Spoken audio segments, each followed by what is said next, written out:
Boa tarde, meus amigos. Que a graça e a paz do Senhor Jesus estejam no coração de todos. Com muito prazer, eu estou aqui mais uma vez para apresentar o nosso momento de fé.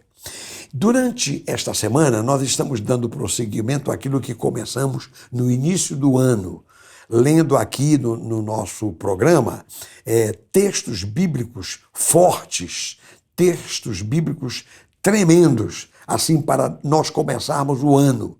E hoje eu vou ler aqui um em que o apóstolo Paulo fala da nossa liberdade em Cristo. Quando a pessoa se arrepende dos seus pecados, quando a pessoa abre o coração para Jesus, quando a pessoa decide viver pela fé, então essa pessoa tem privilégios incríveis. Inclusive, a pessoa é liberta de qualquer condenação. Olha o que diz aqui o apóstolo na epístola aos Colossenses, no capítulo 2, a partir do versículo 13. Veja o que ele diz aqui. E a vós outros, que estáveis mortos pelas vossas transgressões e pela incircuncisão da vossa carne, vos deu vida juntamente com ele, perdoando todos os nossos delitos, tendo cancelado o escrito de dívida que era contra nós e que constava de ordenanças, o qual nos era prejudicial, removeu-o inteiramente, encravando-o na cruz, e despojando os principados e as potestades, publicamente os expôs ao desprezo, triunfando deles na cruz. Glória a Deus. Meus amigos, meus irmãos, aqui esse texto aqui são 3 versículos.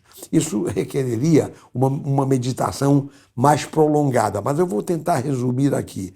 O apóstolo Paulo está dizendo que Jesus, quando morreu na cruz, ele conquistou para nós uma salvação perfeita e completa. O Senhor Jesus, quando morreu na cruz, ele perdoou todos os nossos pecados, inclusive a Bíblia fala que a lei de Moisés apontava o pecado.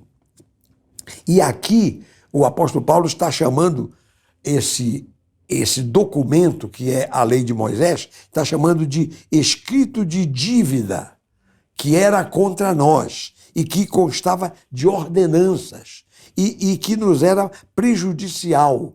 Então, ele diz que ali na cruz, Jesus cancelou esse escrito de dívida. Veja bem, nós não podemos desprezar a lei de Deus.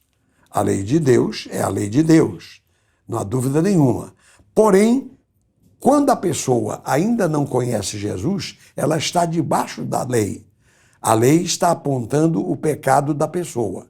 Mas quando a pessoa aceita Jesus, se arrepende dos seus pecados, quando a pessoa propõe no coração viver uma vida nova na presença do Senhor, então a lei deixa de ter ingerência sobre a vida da pessoa.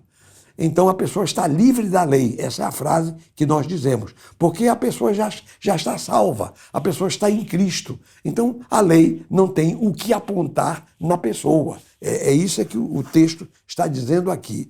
A propósito disso, eu queria ler um outro texto que vem explicar isso de uma forma muito interessante. Gálatas capítulo 3, no versículo 23. Gálatas 3, 23. O apóstolo diz assim, o mesmo apóstolo Paulo.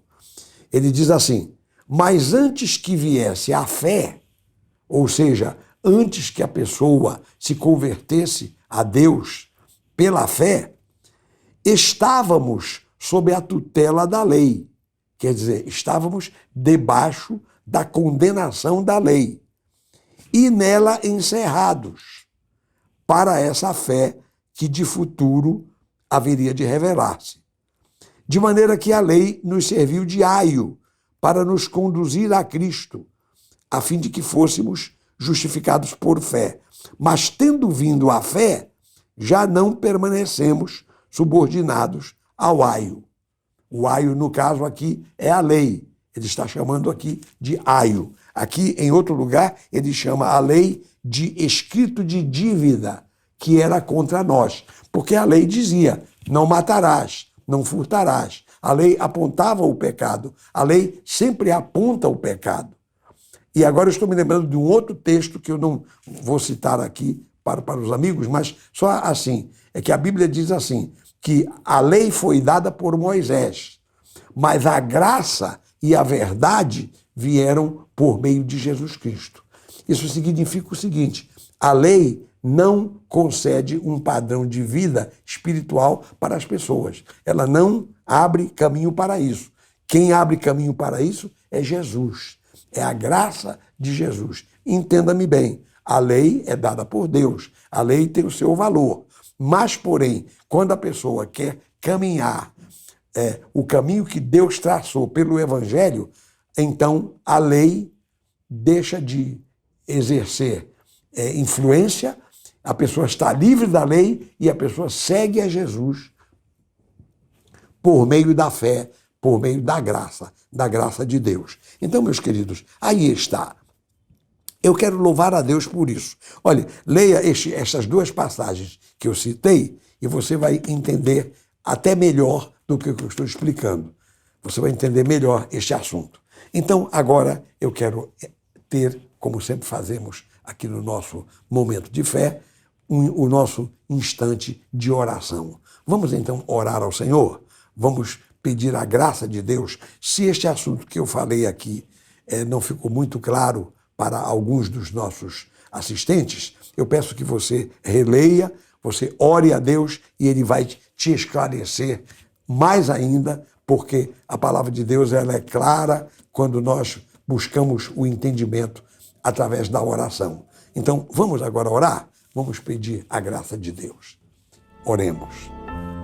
Pai de amor, em nome de Jesus, eu quero te agradecer, meu Deus, pela nossa salvação, pelo perdão dos nossos pecados, porque quando nós nos convertemos, a lei que apontava o pecado que estava em nós, ela deixa de subsistir, ela deixa de interferir.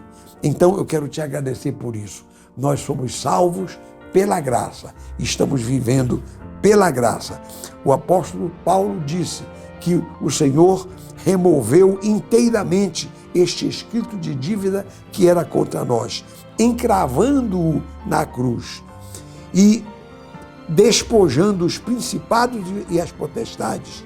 Publicamente expôs este escrito de dívida, triunfando dele na cruz. Então, Pai, eu quero te agradecer pela obra de Jesus, a obra perfeita e completa que Ele realizou a nosso favor. Obrigado, Pai. Eu oro com fé. Eu te agradeço, te louvo e te bendigo, em nome e por amor de Jesus, a quem seja dada a glória e a honra para todo sempre, e que todo o povo de Deus diga amém e amém. Graças a Deus. Louvado seja o nome do nosso Senhor Jesus Cristo, meus queridos irmãos, meus queridos amigos. Nós vamos terminar agora o nosso momento de fé e amanhã vamos continuar. Cada dia vamos citar aqui um texto da Bíblia poderoso para nós começarmos o ano com firmeza, com segurança, na graça de Deus. Então, meus amigos, até amanhã. Obrigado por sua atenção e que Deus abençoe a todos abundantemente, em nome de Jesus.